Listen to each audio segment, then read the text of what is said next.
Good afternoon. This is Across the Fence. I'm Jolie Whitney. Earlier this year, we told you about a sports dynasty at Westford Elementary. For the past few years, students in the robotics program at the school have been dominating the competition. The robots are made from Legos and designed, built, and programmed by middle schoolers. After the segment, we'll tell you how you too can get in on the not-so-rock'em sock'em action. Here's Keith Silva with our story.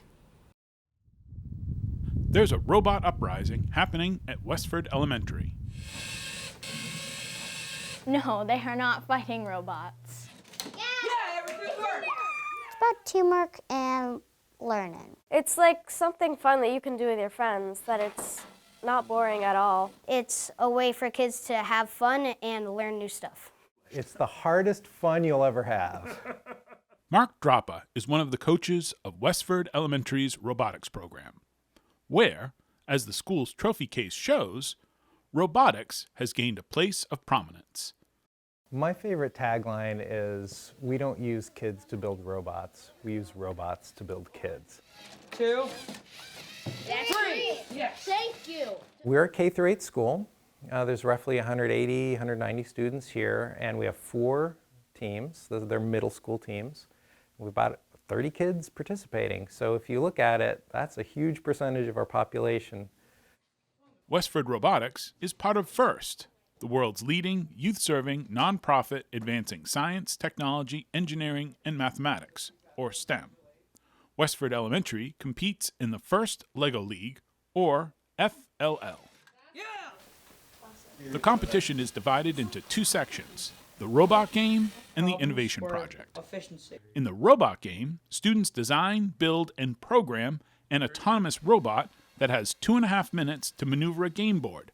Points are awarded for different tasks the robot accomplishes. It's going to look totally different for every single team. Their strategies are going to be totally different, and that's the whole point. It's very open-ended. So kids are challenged to come up with interesting or new ideas or ways to accomplish it. When you get told there's only one answer, it tends to limit your thinking.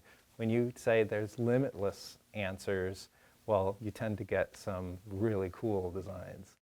It's math with angles and like measuring, but it's also kind of engineering in a way because you're making a robot, then you're making it better and making attachments. So it's both engineering, science, and math. I'm really good with computers, and I like trying to make something like that's like, once you do it at the end, it all pieces together and you feel very satisfied. Our team also shared our work with our Westford. The innovation project is a public presentation. First, teams are assigned a topic and asked to research a real-world challenge connected to that topic. The topic for this year's competition is energy.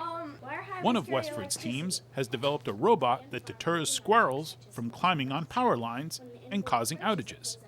They've dubbed their robot the Squirrelinator. Kind of looks like just like a bunch of different Lego pieces, but it has these sensors so that if a squirrel or another animal comes along the wires, it can sense them, then it makes a sound like a car honk.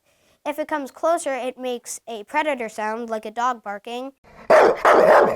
Okay.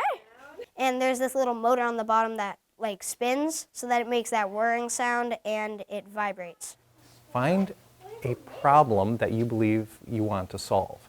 And so teams are then tasked to come up with a solution to that problem. So the invention process. When you invent, you have to build a prototype. You have to test it. You have to share it with experts, get feedback, and improve. So that's the engineering design process, and all of our teams have done that.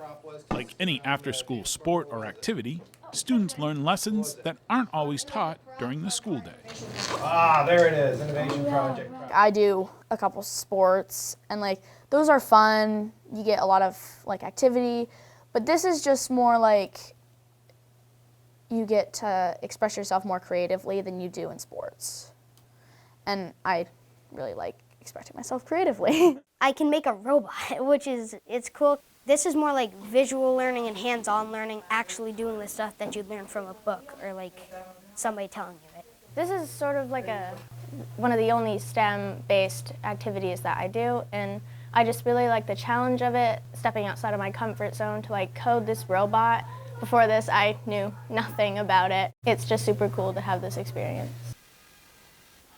One of the experiences Droppa and the FIRST organization want to impart is that failure is an option, and it's even encouraged.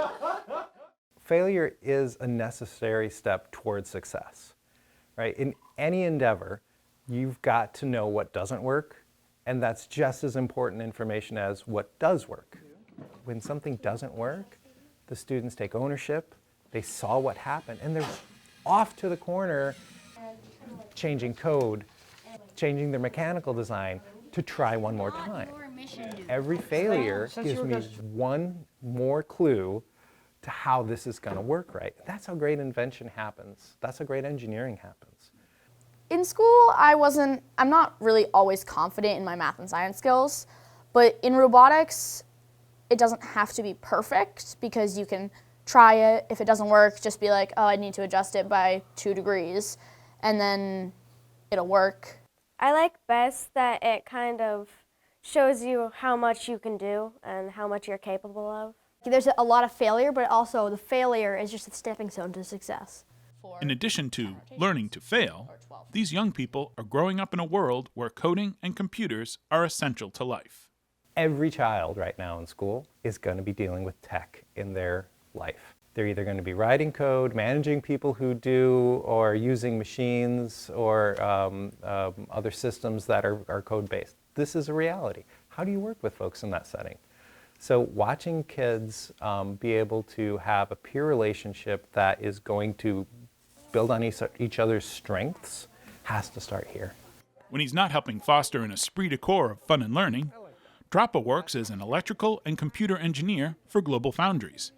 He's seen firsthand how the life skills that develop from robotics programs will impact the future of these students. We've started to see in industry that a lot of our most successful new hires have a history of being in First Lego League.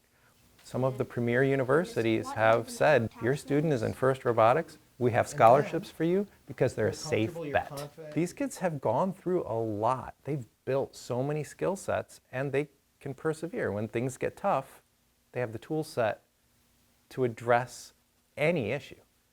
You'll hear them talking about debugging. They can debug a social problem, they can debug a robot problem.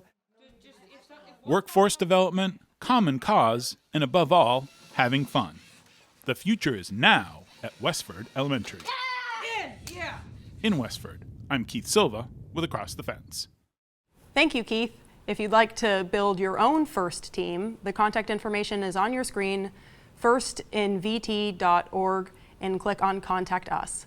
To wrap up today's program, we've got a visit from our Houseplant Hero with some advice to wrangle a snake plant. Here's Judy. Hi, I'm Judy Miro, a UVM Master Gardener, coming to you from the University of Vermont Greenhouses. And I'm here to help you become a houseplant hero by providing some guidance and caring for your houseplant. Today, our focus is on the Sansevieria. It's the snake plant. The snake plant is a long-lived, unfussy, succulent plant. There are more than 70 species of snake plants originating from Africa. The cultivars vary in height, form, color, and even leaf structure. You'll find varieties growing from 6 inches to several feet. With all these types, you should be able to find one that's right for your living space. Growing the snake plant is easy as it gets. It needs well-drained soil, so choose a cactus potting mix to ensure you're getting that drained soil. Water it only when the soil is dry. You can overlove this plant. That's right, you can overlove, or as I like to say, overwater this plant. So let's just neglect it a little bit. Snake plants enjoy bright, indirect light, but they can tolerate low-lit areas just as well. Do not place this plant in direct sun or you'll risk leaf burn. And you can tell by this plant, someone didn't love it very much and they put it in the direct sun, and it does have leaf tip burn. The one thing you do need to fuss over is the container. It's best to choose a big old heavy pot for the taller varieties because the weight of these leaves can topple the plant over, especially when the soil is dry. If you've already got your snake plant happily planted in a plastic pot, just plop it into a decorative ceramic container and it'll maintain stability, and you'll actually look like a pro. This plant doesn't mind being root bound either. so there's no rush to repot it. If you want to treat the snake plant to a little extra TLC, wipe the leaves down to prevent dust buildup. There are very few pests and diseases that bother this leafy green snake plant, but overwatering can attract mealybugs and spider mites. Overwatering can also cause root rot. What should you do if you find pests on your plant?